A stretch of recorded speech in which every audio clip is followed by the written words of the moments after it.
Uh, my opinion about tithing.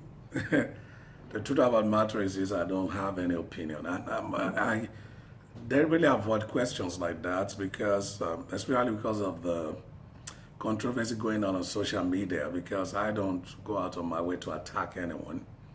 I was not brought up that way.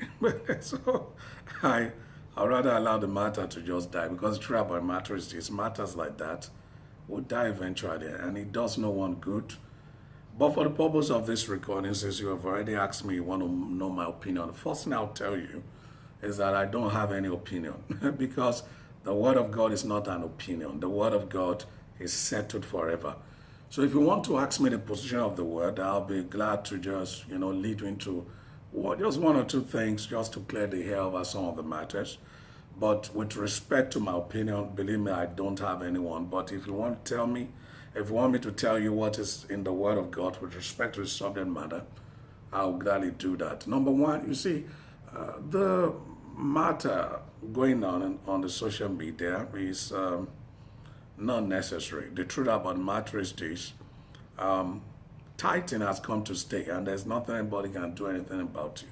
I mean, you can't do anything about it. The truth about the matter is, you see, this controversy and all that is going on will come and go, and those who still um, give their tithes will still go ahead to give their tithes, and there's nothing anybody can do about it. And that's just, as a matter of fact, if for anything, I think what the controversy has done is also to strengthen the stakes for those who believe in tithing and to see why they should even go ahead the more. So in a sense, it's a blessing.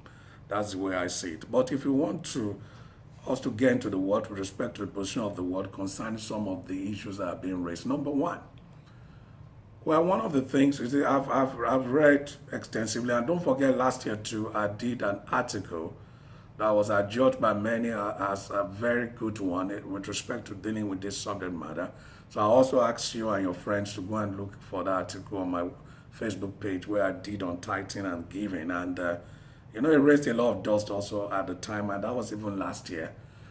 It's always an issue, when you begin to talk about issues like tithes, and people are very sensitive. And, but the truth about the matter is the Word of God is what the Word of God is, and there's nothing anybody can do about that. So I remember in my article, I spoke about some of these things, and beautiful articles. I'd like everyone to just go back and read that article. It's going to really be a blessing. And maybe possibly not this time, we will visit that article again. But you see, looking at the Word of God on a serious note, I've looked at some of those truths or facts that people bring forth in the scheme of things, especially those who are for tithing, and of course, on some of the statements, those who are against it also making a scheme of things. For those who are against it, and one of the things they say is that there's nowhere in the New Testament that is expressly stated that believers should tithe. And, that's laughable because the answer to that will also be there's nowhere in the New Testament where it is stated expressly that believers should not tithe. So if it's not expressly stated that believers should not tithe, why will everyone have issues with a believer that tithes? If you want to go the way of logic, then a time will come, people will begin to tell us that there's nowhere is expressly stated in the New Testament that we must go to church on Sunday. Our services must be between 7 and 9, or there's nowhere where it's expressly stated in the New Testament that we must have midweek services. Or where did Jesus ever hold a midweek service? Or there's nowhere where it is expressly stated in the New Testament that we must meet in a building, or we must never meet in an hotel. These are just matters of semantics, and I don't think there is allowance for that in the Word of God. So if people say it's not expressly stated believers should tithe, it's not also expressly stated believers should not tithe. And, believers should not tithe, and it's not expressly stated that believers should tithe, it's not expressly stated that believers should not tithe. That in itself should be the end of the matter. But you see, that's dealing, excuse me, with one part of the misconceptions. And second one, people say is that those who are for tithing, say It's part of the steps of the faith of our father Abraham, according to Romans 4. That the Bible says those of us who have faith are blessed with the believing Abraham. And if you are a seed of Abraham, you do the works of Abraham. And those who are against, they say that it was only recorded that Abraham did it once. And that's Genesis 14:20. And if you look at Genesis 14, I think I have my iPad here, so I'm just look at that because it's very, very important. Now let's get back to Genesis 14.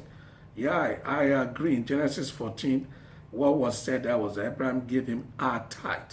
So, and that is where a lot of people are building the argument on that it was just a tithe and it was just given once. Yes, there.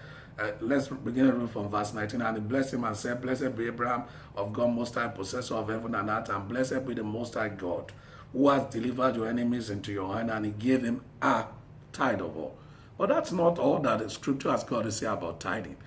And I tell people, see, this is a breakthrough for those who believe in tithing and who practice it, that it can be established biblically that it was done more than once. And I want to ask you, if I can prove it to you from the Word of God, that Abraham did it more than once, would that change anything?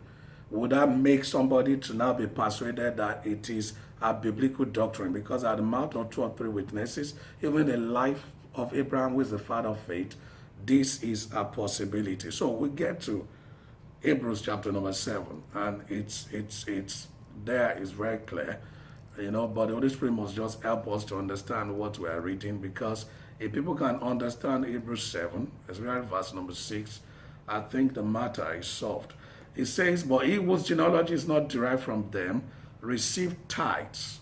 Don't forget when we read in Genesis, he said a tithe.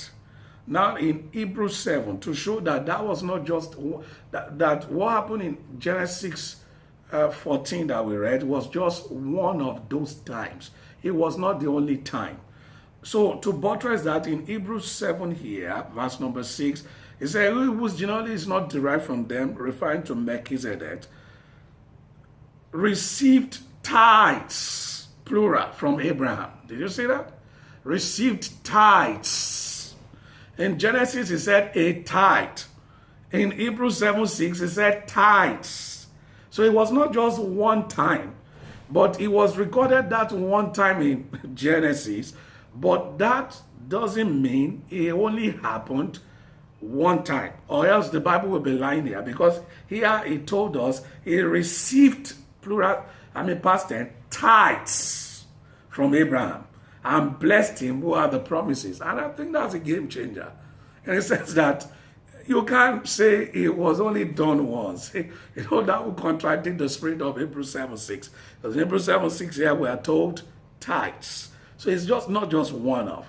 When I hear people arguing, I just laugh at the palpable ignorance out there. But of course, one also with humility has to understand that not these things are not revealed to everyone. So if that, because some people have said, if you can prove it to me where Abraham did it another time, I will believe it. Now I'm proving to you now where Abraham did another time. He said tithes. He didn't just say one, and even went further to say, here mortal men receive tithes, but he receives them. That means it's more than one. The Bible has said he receives it. It was just that ones that Abraham paid. Said, but he received them, of whom it is witness that he lives. Then even if you don't believe Abraham, look at verse 9. It said, even Levi, who received tithes, paid tithes. Pray again through Abraham. So you could see Abraham tithes. In Genesis, it said a tithe. In Hebrews, it said tithes. And it said even Levi paid tithes. Did you see that? So it was not just done once, it was done many times. And that is why the matter of 2 or 3 witnesses, every truth is established. The last thing I'll just say about that, because this technical is not about that, so you can ask me the next question, is that there are 2 streams. And at times I find it difficult why people cannot just understand that what Abraham practiced has got nothing to do with Levitical priesthood. See, the Levitical priesthood aspect of tithing is the one that is done away with in Christ. It's the one we can no longer practice. And if you look at the tenets of tithing, the one Abraham did and the one that the Levitical priesthood, there's no correlation at all, other than both of them are called tithes. The one Abraham gave was never demanded. It was just a step of faith. Melchizedek did not ask Abraham to bring tithe. Abraham just responded after he received communion. But under the Levitical priesthood, it's a must. And it's an extension of that you read in Malachi, where God went further to tell the priests that if they don't bring the tithe, they are cursed with a curse. And we know that Christ has redeemed us from the curse of the law. So the one that is being practiced today by the people of faith has got nothing to do with Levitical priesthood. But you see, let us just call it short. Read my article on Facebook on tithing.